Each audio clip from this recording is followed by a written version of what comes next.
So in today's video, I will be reviewing the Boox Note Air 3, an e-ink tablet. I have so many things that I want to say about this device, but before we dive right in, I will be leaving timestamps down below in case there's just a certain thing that you want to know about this device. And so it's just an easier way for you to navigate through the video. So check the timestamps down below in case there's just a specific thing that you want to learn about this device. And if you find anything at all helpful in this video, it would really mean so much to me and support me. If you like this video, it lets me know that I'm doing something semi-okay. I'll leave a comment down below if you have any questions about this device. Also, I will be doing a separate video comparing this device to the Kindle Scribe. There's just so many things that I want to say about both devices, and I just think that it would be really fun to compare the two devices. So that is another video that will be coming up very soon. So if you're interested in any of that, feel free to subscribe to my channel if you would like.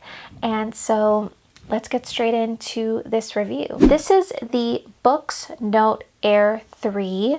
It is an e-ink tablet and it has a 10.3 inch screen. This particular one that I have is 16 gigabytes of storage, and it has a color display, but it's very faint muted colors. It's not a very bright, vibrant color. You're just getting like a very faint light colors with this device. Now we're going to jump into the note-taking parts of this device and the pencils. So this device comes with this pencil. It is magnetic and it does not have the eraser part at the bottom. You could get the Pro pencil, I believe, for this, where it does come with the eraser on the bottom, but it is $89 extra that you would have to pay for that one. So that's something to keep in mind. If that is something that you want, you would have to buy it separately.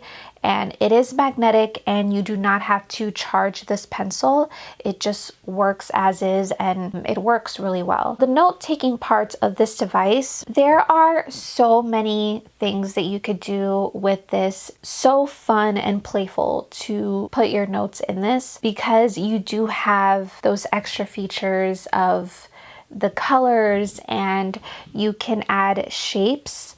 So for example, I created like this little box and I did different colors, and you can have the shapes and the shapes just like snap into place.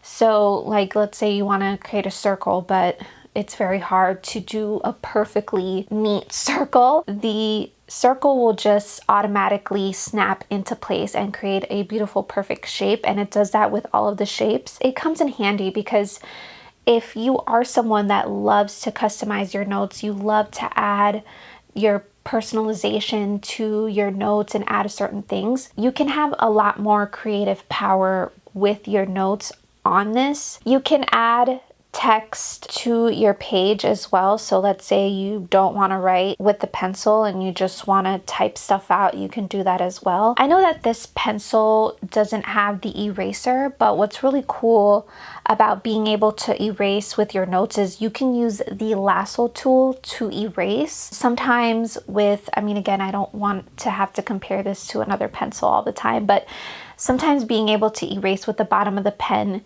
can be a little frustrating because it'll erase too much.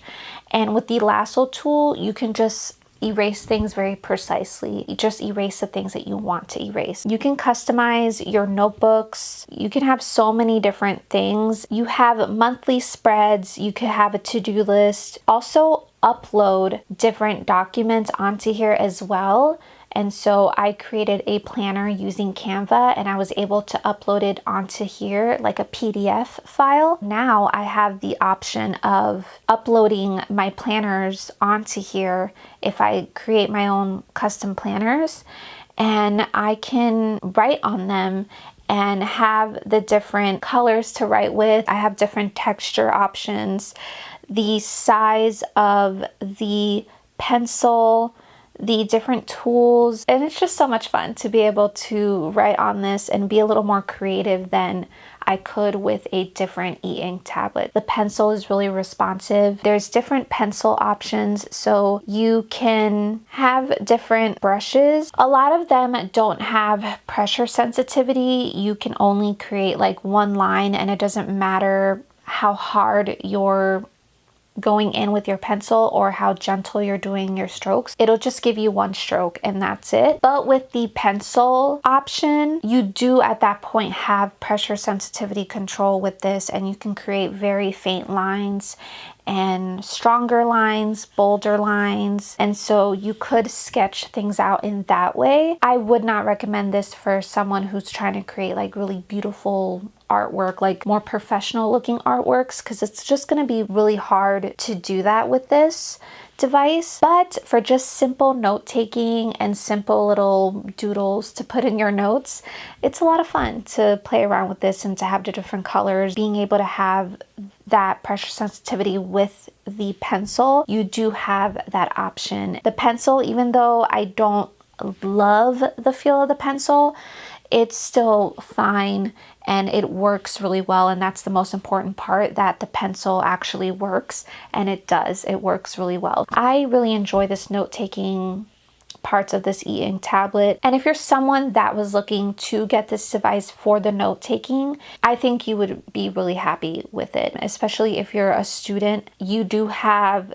the different color options, and so sometimes we need to make note-taking fun, and having those different options to customize and personalize your notes in that way does make note-taking a lot more fun and playful versus just having a regular pencil and paper. So this device does have the App Store. When you're in a notebook or on a PDF file, you just have to swipe up to go back to the home menu. And so from here, it does have the store. From here, you do have the apps, and you have the Google Play Store. You have endless options of apps, but the problem is with this e-ink tablet, a lot of the apps that you can download, they won't really work on this tablet because it's an e-ink tablet. It doesn't have that like fast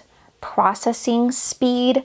So games on this, you could download YouTube on this device, but I would not recommend watching videos on it because it's not going to be a pleasant experience. It's going to be very laggy. It's going to be very jumpy, and it's just not going to look good. So yeah, it does have the App Store. It does have a lot of different options for apps. That's kind of the downside. You do have the App Store, but at the same time, you can't really utilize it as much as you think you would. So that's just something to keep in mind if you were thinking of getting this for all the different apps. They might not all perform the best. You can have Libby on this device, and I go more in depth about Libby in my previous video. So if you want to know more about Libby and how to use it, I will link that video up here and down in the description box in case you want to check that out and learn more about Libby.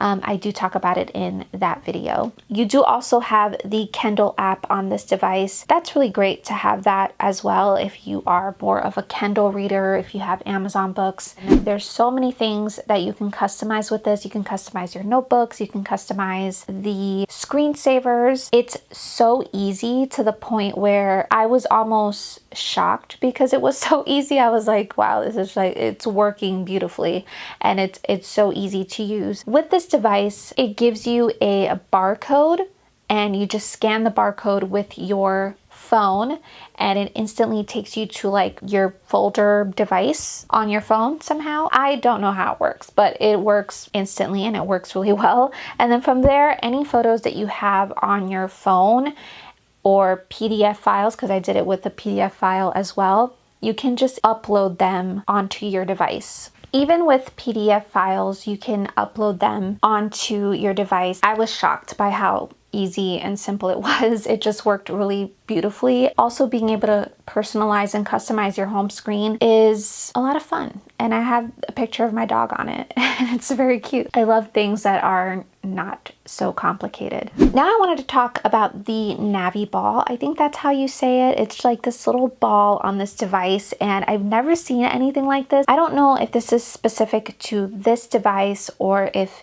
Android devices have this. I don't really know because I'm more of like an Apple user, but this little Naviball is so neat and I really like it. This little ball has like a quick little menu that pops up and I'm used to like having to swipe down or swipe up, however they work sometimes with those little menus. But this one, this little ball, you can move it around your page and place it wherever you want, where it's not really going to bother you. When you click on it, you have all these different options. You can also customize what your ball has, like the options that it has for you. So you can customize this little ball and put on it the specific things that you like or the things that you need. This one has an option where I can take a screenshot. I can split the screen and make it into two. You can double tap the Naviball to return to your home screen so you don't have to swipe up. I mean, there's so much that you could do with this ball. I think it's a cool way, again, to like personalize your device and have the things that you really need right there in that little ball. So now we get into the e-reader.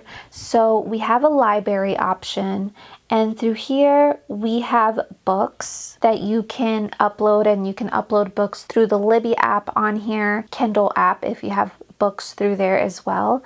This one, I have a book downloaded. I can write right on the pages. This is what I wanted the Kindle Scribe to have. I wanted to be able to write directly on the books.